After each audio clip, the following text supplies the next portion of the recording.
Арсений Костерин, 12 лет, Модверской лицей. Михаил Ломоносов. Ода блаженная памяти государственной императрицы Анне Иоанновне на победу над турками и татарами и на взятие Хотина 1739 года.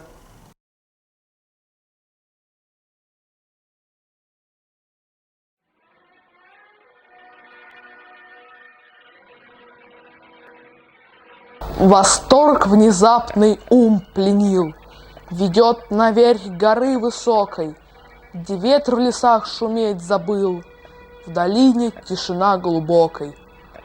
Внимая нечто, ключ молчит, который завсегда журчит и с шумом вниз с холмов стремится.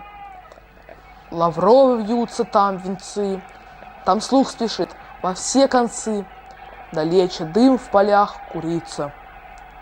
О, как красуются места, что иго лютое сбросили, и что на турках тягота, которую от них носили, и варварские руки те, что их держали в тесноте, в полон уже несут оковы, что ноги узами звучат, которые для однания стад чужие поля топтать готовы.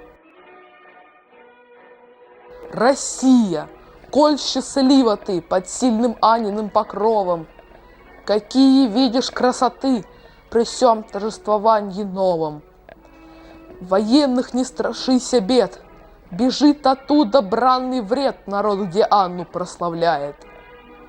Пусть злобно зависть яд свой льет, пусть свой язык ерясь грызет, то наша радость презирает.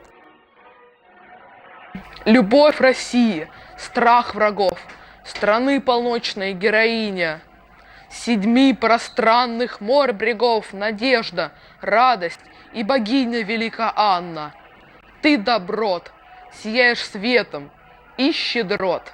Прости, что раб твой громкой славе звучит, что крепость сил твоих.